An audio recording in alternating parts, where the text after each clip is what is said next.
Alabama is at a number 1. We got Florida State Seminoles at a number 2. We got the Oregon Ducks at number 3. Ohio State at number 4. And we'll let CJ introduce number 5. Yeah, with 5 you have the Stanford Trees. Yeah, Stanford is at number 5, whatnot. Then you have the Golden Bears of Baylor at number 6. But the talk about the top 3 or whatnot, because these guys are being getting the most hype. You have Alabama, who has LSU this upcoming week, which is a big game. You have a surprising Auburn team that a lot of people thought would be like the bottom barrel of the SEC, and they're at a number 11 ranking with 1 loss, only coming to LSU. And then with the Iron Bowl, then you have the SEC championship, a date with Missouri, who have 1 loss. So Alabama have a lot of ground. They're obviously comfortable at the number 1 position, but I believe their schedule so far has been the weakest out of 3 teams, only being the Texas A&M by 3 points, and Ole Miss team who's still young with a lot of freshmen. But their later part of the schedule is real hefty, so that's going to bolster them into the national championship if they win out. And that just brings up the way you were saying schedule toughness. Florida State has beat 2 big teams, and I feel like they should be number 1. I think Alabama's number 1 standing is just off of hype and publicity. No, it's not hype. These guys, they have not lost a game since last season. These guys are the reigning champions. Repeat that again. They have not lost a game since the season. They still remain undefeated. That's the point. They still remain undefeated. That's the point. It's all about the perception of Alabama. Exactly. It's not about this year. Like you just said, last year they haven't lost games since last season. Because reigning national championship. That's all it is. Why should Florida State just be able to just jump to number 1? I'm not saying Florida State should be number 1. Why not? I mean, check these numbers out. Against 3 ranked teams, Florida State, the points they scored is 155 to 28. 155 to 28 against 3 ranked teams, 2 of those being in the top 10. So, I mean, Alabama has faced 1 top 10 team in Texas A&M and won by 3 points. Well, I'm pretty sure just as well as you guys are happy to see Florida State progressing and now they're undefeated. We just can't just give it to them now. It's not given. Alabama. Let me comment on one thing. Go ahead. Florida State, like I said, have beaten 2 number 1 teams, and the point margin has been ridiculous. Has been devastating for the losing opponent. And Alabama has only faced one big name team thus far, and they only won by 3 points. So I'm not saying that Alabama should be taken off of their throne as number 1, but I don't think it should be automatically appointed based on last season, because every season is a new season. And out of the 3 teams, they had the weakest schedule because Oregon, they already faced a top 15 team in Washington, a top 12 team in UCLA. Oregon has played some ranked opponents too. They have the number 5 team this upcoming week.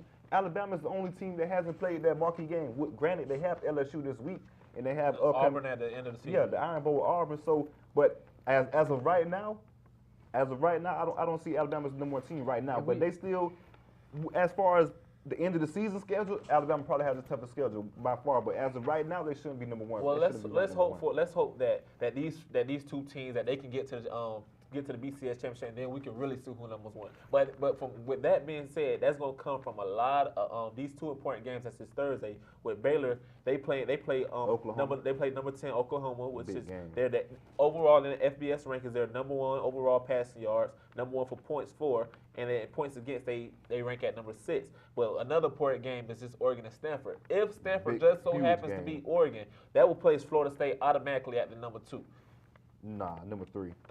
They will at the number 3 Oregon, point, which means Florida State will move up to the number 2 because they stand at number. Florida State move back to number 3. Oregon move up to number 2 if they beat Stanford. Oregon will jump Florida State, I believe, because I mean you have a top 5 matchup. Without a doubt, you should jump a spot in the rankings or whatnot. And to comment on the BCS, the standings in general, I mean college football is just emerging to that level of competition where you have to be an undefeated team to even contend for a BCS spot.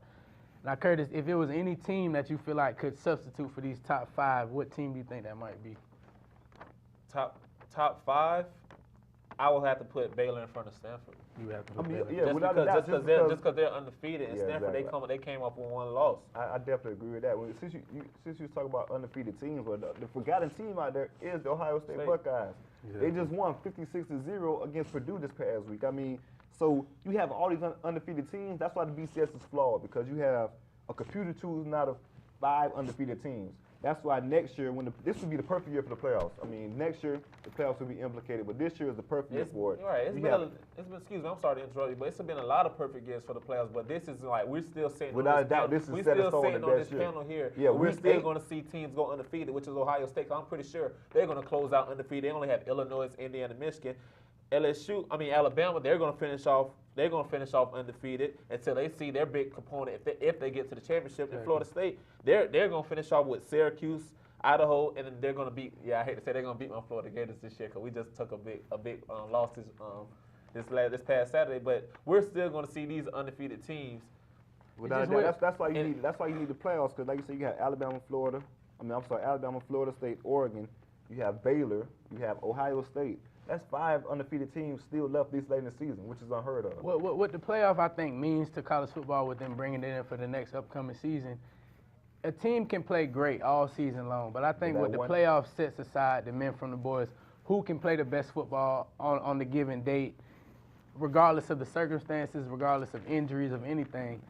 And I think that just solidifies and would promise a #1 spot if there was a playoff. So, like y'all say, this season would be the best season for the playoff.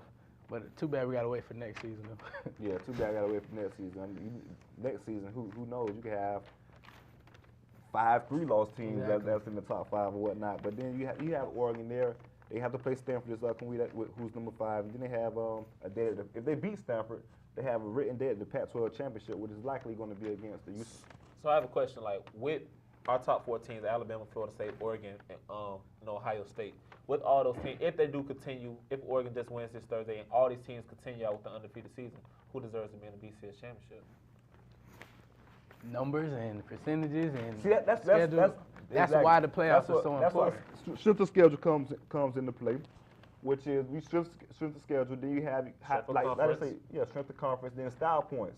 These teams you playing, I mean, are you putting up a show? Exactly. That's why Florida State. I mean, these guys are against ranked opponents, 155 to 28 points for and points against. And they still have an SEC date with the Florida Gators, which are, I mean, that'll be okay. To say at least they're underperforming this year. And then they have a possible rematch in the the ACC championship against the Miami Hurricanes.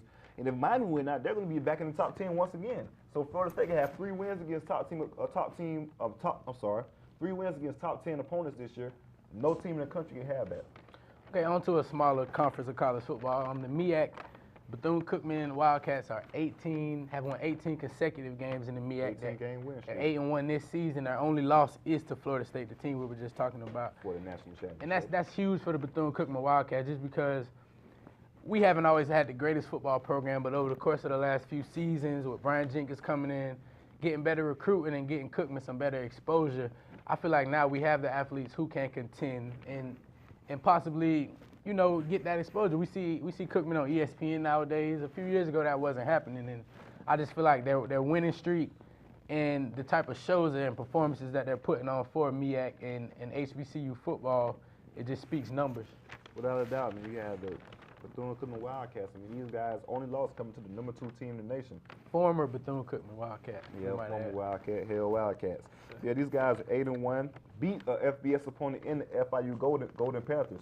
So these guys are primed to make a run in the playoffs. But see, the question I have with the Wildcats, can we be more balanced? We run for 436 yards this past game. I mean, it's hard to argue that, but only 120 passing yards. But I believe in the playoffs, the competition is going to get a lot stiffer because we're head over heels better than anybody in the MEAC. I mean, the proof is in the pudding. These guys are just whooping everybody in the MEAC. When the playoffs come, competition is going to get up, coaching is going to get amped up. I believe the Wildcats have to have a more balanced offensive attack to advance far in the playoffs and win the national championship. Without a doubt, I believe they have the talent. I mean, these guys are loaded from top to bottom. Exactly. And right now, like you said, they have to have a more balanced, because they had way more rushing yards than they had passing. 436 to 120. But when you get into those playoffs, different conferences are implemented into the schedule, and which are better teams and, better coach, nicer programs. Bethune-Cookman, they're just going to have to really get a more balanced offensive scheme. But see, want to touch on, I believe playing against Florida State, the number 2 team in the country, and playing against FIU, that really got their confidence going and showed them, hey, like we can really, and they held their own against Florida State for the most part. And beating FIU, that shows like, hey, when it comes to these playoffs and we play these bigger schools and these bigger conferences, we can win and we can go for the national championship. I believe, like, just to elaborate with both of you guys, just say, because you just made some very like valuable points. Just that I believe I think the Wildcats, they like the exposure that's being played in the competition, because throughout the last couple of seasons we've been running all over them. Yeah, we're undefeated standing as right now, and you know these guys they actually played on ESPN this past Saturday. They ran over North Carolina Central 38-14. Isidore Jackson and Eddie Poole, they set a school record. And ICAD broke the school record for all-time rushing, and EP Eddie Poole has a 44-game catch streak. That's a new Wildcat record. Exactly, man. So I'm just you know let the pride keep being on the prowl, and you know these guys. Yeah, without doubt, I mean their defense is lights out. I mean they're one of the best defenses in the country, FBS and FCS to me. I mean you have ballers all over that field. One of my favorites is Nick Addison, All-American. They call him Nick the Pick. I mean he had another interception this past weekend. But I know I don't want to go here, but we have to. Listen, go watch our Wildcats beat Norfolk this Saturday at 4 p.m. Go Wildcats. Well, no, we have, you know, they play FAMU, the Rattlers. Fam who? FAMU Rattlers. Right. Sorry to even say that name on the show, but it's important because regardless of Cookman's schedule and their rankings thus far, FAMU is going to come to play just off the strength that it's a route game, just like a Florida State, Florida. Florida is terrible this year. Florida State is pretty good this year. But you can throw those records out the window. When Florida and Florida State play, they're going to battle each other. Just like when the Wildcats and the Rattlers play. You can throw the records out the window. It's about pride. The records don't matter. It's about pride. Who has the best program in the state of Florida? I mean, these are deep bragging rights. But I believe that the Wildcats are primed to put up a 50-piece McNugget on the Family Rattlers. All right, we'll see come November. But in other news, the Red Sox get the World Series win. The third in 10 years, third in a decade. Simply said, I believe all of us had voted. We thought that St. Louis would get us to a Game 7, but it seemed that Boston took care of everything in Game 6 was, and you know they had great leadership coming out of the dugout with Big Papi.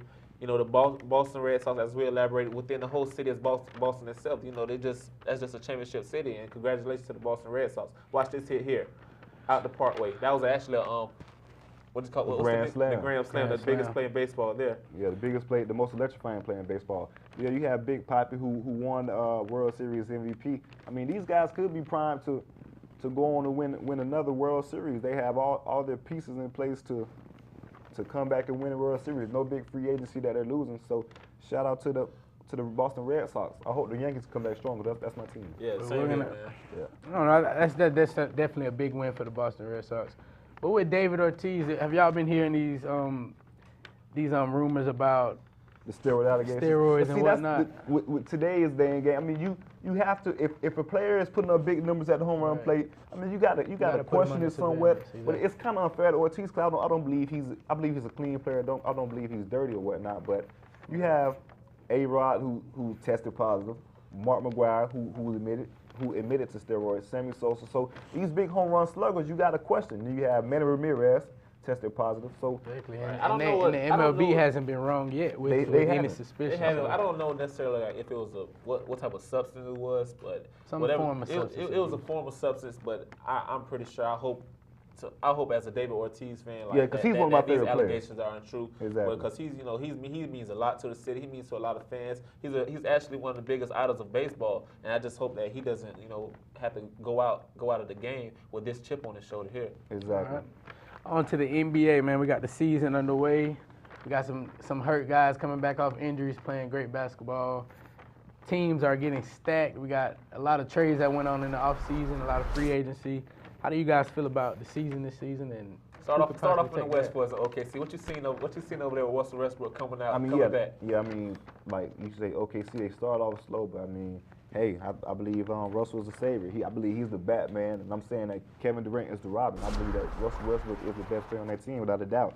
He's the engine that he runs the engine, and he brings the energy that Durant doesn't. I mean, he had 21 points and 7 assists in his debut with Oklahoma City Thunder this year, and it's the way he gets his points and the way he slashes to the basket. Just look right here.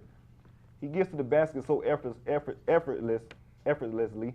He's one of the most athletic point guards, him and Derrick Rose, in the NBA. I just believe that he's an all-around more better player than Kevin Durant. Kevin Durant is just a pure scorer, but on the defensive end, he's a liability. Passing the ball, he's a liability. As you can see right now, Westbrook with the assist coming down the lane. No look pass. Exactly. I think that just to help just piggyback on what you said, he just brings a complete chemistry that the OKC needs, and that's going to help them get back to the Western Conference Finals. And what people really don't know about him that's underrated is his defensive game. I mean, he's one of the best perimeter defenders in the league, and he brings that passion and intensity. Exactly. I just feel like he's a better player than Kevin Durant. With Russell Westbrook, I think that the key word that defines his game is just explosiveness. He can take over the game and change the tempo at will. He can come down the court and blow past defenders and get the easy layup, or he can blow past you and step back and hit the jumper. His game just has so many different dynamics, and collaborating with Kevin Durant, that's nice duo. It's a two-man tandem. And one more thing I want to piggyback on that I really feel like Russell Westbrook, that separates him from the rest. He has that Michael Jordan, that Kobe mentality. Like, I'm one of the best players. I don't care about who's in front of me. I'm going to destroy the guy that's in front of me. He actually wants the ball. Exactly. He has that Kobe, that Jordan, that killer instinct. He has that mentality. I'm not sure if Kevin Durant has that mentality. And just like speaking on the explosive side, we also had a return of back onto the eastern side, Derrick Rose. What are you guys seeing out of him? I see that he had a game buzzer beater playing versus New York Knicks. Yeah, he had a game winner against New York Knicks, but so far for D Rose, he's had a slow start to the season. His field goal percentage is way down in the 30s. He's usually more in the high 40s type of guy because he gets to the rack so I can't even get the word out. Effortlessly, right, and get to the free throw line. But yeah, so D Rose, he's having a slow. I mean, it's all about getting your wheels back. He's been. You got to realize he's been injured for a long time. Yeah, he's been out of the game like over a year and a half. Picture this: the last game D Rose played before the opening night game, LeBron James had no rings and Dwight Howard was still with the Magic. So I mean, it's been a long time for D Rose. That's a lot said, which is true. But me from what I've seen like that from D Rose, I like the way that he come back. I just still feel like as his brother Reggie Rose said that his brother needs some help over there as for another scorer. That the Bulls still are missing that scorer that's going to help them face teams as the Miami Heat, which put a complete beat down on the first game. But Derrick Rose, I feel like a lot has implemented to his game. They say he's added 5 inches to his vert. His shot has gotten better, and I still see the explosiveness for him just to get to the basket and crash the boards and still help them score. To me, I think it's a thumbs up. I think what Chicago's problem is right now, they've been missing their key source for so long, to where now they just got to get that team chemistry back. Because back when he was healthy, before he got hurt, it was nothing for Joakim Noah to have great games based off of assists from D Rose. But I feel like they have players. I mean, Luol Deng gets you 15 points a game. He's not though. Luol Deng has not shown up. D Rose hasn't showed up either. I mean, he hasn't showed up either. Luol Deng can get you 15 points a game. Go ahead. Luol Deng get you 15 points a game. Then you have Joakim Noah. He can get you 10 points, your 5 assists, your 10 rebounds, and 3 blocks. He's a complete player. And then their best post player is Carlos Boozer. He can get you 20 and 12 any night either. So he has players. He has Kurt Hondrick coming off the bench. I mean, he has players that can score, but their main thing is defense. Tom Thibodeau focuses on defensive end. So you have one of the best defensive centers in Joakim Noah, one of the best perimeter defenders in Luol Deng. D Rose a great defender himself. So they pride themselves on defense and getting the fast break with D Rose, and that's how they get their buckets. So their main thing is just if you can hold your opponent to 70, 80 points, they'll win the game. They can win the games. Okay, other big teams that are under the radar right now. How do you guys feel about New York? Like, what do you think about their season and how it might play out? I mean, it's coming along. I mean, the Knicks, I feel like the Knicks are probably the 5th best team in the East. Let's be honest. I feel like the Bulls, the Heat, the Pacers. I like the Brooklyn Nets, the other New York team, and then you have the New York Knicks. But there comes Melo. He's the bona fide scorer, but I feel like Brooklyn is the best team in New York. Where you have KG, Paul Pierce, Jason Terry, Andre Karolinko, Jason Kidd, the young head coach that he is, and then you have a proven top 5 point guard in this league in Darren Williams, a top shooting guard in this league in Joe Johnson. I mean, those guys are primed to make a run. Then you have KG, Jason Terry, and you have KD, Jason Terry, Paul Pierce, with Jason Kidd, guys who have won rings and have been that championship mentality. They know what it takes. Will they still be able to get there?